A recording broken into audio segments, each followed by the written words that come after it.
Purposely. Your life, God's purpose. Listen at purposely.com.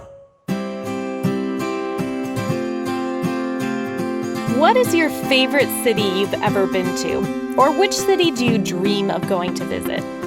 Hey, this is Jen. You're listening to the Bible for Busy People podcast, and I was really stunned when I visited Brisbane, Australia. There's just so much beauty along the river that goes through the city. It's not far from the coast and the ocean. There's striking architecture and beautiful parks. Here in the U.S., Boston is one of my favorite cities. I love a city on the coast, and Boston just has this full history.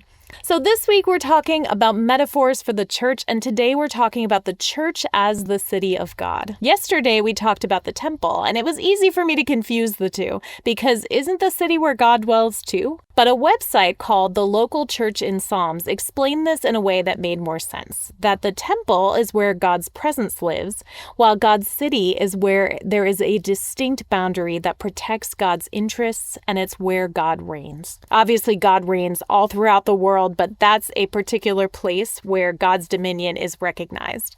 In the Bible, this city is usually called Jerusalem or Zion, Zion also being a mountain in Jerusalem. Psalm 48 verses 1-2 says, "Great is the Lord and most worthy of praise in the city of our God, his holy mountain. Beautiful in its loftiness, the joy of the whole earth. Like the heights of Zaphon is Mount Zion, the city of the great king.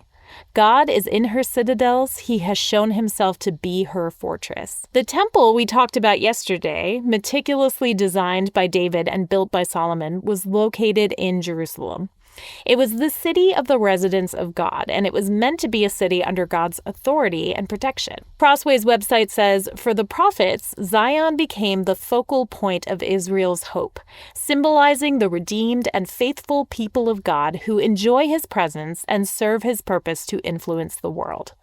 Jerusalem and Zion can even refer to the people of God delivered from all evil and fully blessed. So Jerusalem was sometimes literally considered the city of God, the place where people needed to go to worship. But in the New Testament, it becomes clear that God's city isn't necessarily one physical location, but it can be anywhere believers are located. You can see this in Jesus' lively conversation with a Samaritan woman in John 4, another passage we keep going back to because there is so much there. Verses 19-24 say, "Sir," the woman said, "I can see that you are a prophet. Our ancestors worshipped on this mountain, but you Jews claim that the place where we must worship is in Jerusalem." "Woman," Jesus replied, "believe me, a time is coming when you will worship the Father neither on this mountain nor in Jerusalem. You Samaritans worship what you do not know. We worship what we do know, for salvation is from the Jews. Yet a time is coming and has now come when the true worshipers will worship the Father in the Spirit and in truth, for they are the kind of worshipers the Father seeks. God is Spirit, and his worshipers must worship in the Spirit and in truth." Again, when Jesus came, he redefined our understanding of the church, helping us to see beyond our very literal mindsets. His radical declarations got him in trouble, like we talked about yesterday with the temple. They believed he was talking about the physical temple. He was actually talking about himself. But they were full of meaning for those who were seeking, like this woman who ended up going to tell her whole town about her conversation with Jesus and brought them all to meet them, and they all became believers. So if the church is within and with us, then God's presence is constantly with us. We are under God's authority and protection, and we represent God in this world. The idea of a place where God's people are together with God represents our true home, indicating that this earth isn't all there is. Hebrews 11 talks about this in the middle of pointing out different heroes of the faith.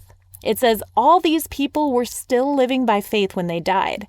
They did not receive the things promised. They only saw them and welcomed them from a distance, admitting that they were foreigners and strangers on earth." People who say such things show that they are looking for a country of their own. If they had been thinking of the country they had left, they would have had opportunity to return. Instead, they were longing for a better country, a heavenly one. Therefore, God is not ashamed to be called their God, for he has prepared a city for them. The ultimate goal is being able to live fully in God's presence, together and at peace, in harmony, beyond the brokenness and pain of this world, because we don't really belong here. Revelation 21 verses 3-4 talks about this coming to fruition. It says, "And I heard a loud voice from the throne saying, 'Look, God's dwelling place is now among the people, and he will dwell with them. They will be his people, and God himself will be with them and be their God.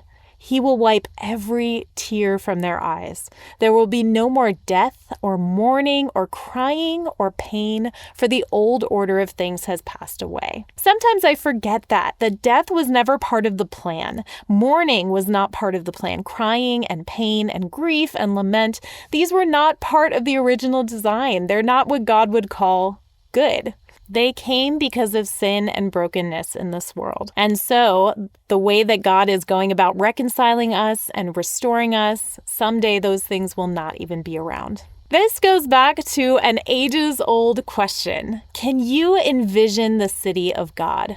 What can you imagine it would look like? How would it compare to maybe some cities you visited yourself? I know for me, when I used to talk about this, I'd talk about it with my dad growing up, and we would talk about some of our favorite foods being there, like Twix bars were mentioned. And we would talk about how beautiful it would be. And I would always imagine there being water around because I love to be near water. That's a place where I feel present with God. There are different Bible verses that talk about the precious stones that are used to build the buildings there. And those are all ideas I've had about the city of God someday. But I will remind you that we are talking about metaphors for the church. And the city of God, as of now, looks like the church. All of us put together, our unity, our joy, our worship, those things are beautiful and create an environment where God is present. So I'll leave you with that thought. Let's talk again tomorrow. Thank you for listening to The Bible for Busy People. If you need prayer or want to go deeper in your faith, visit our show notes. Will you take a moment to share with a friend and leave a review? It helps the Bible get into even more people's minds and hearts. Find more podcasts that will recharge you at purposely.com.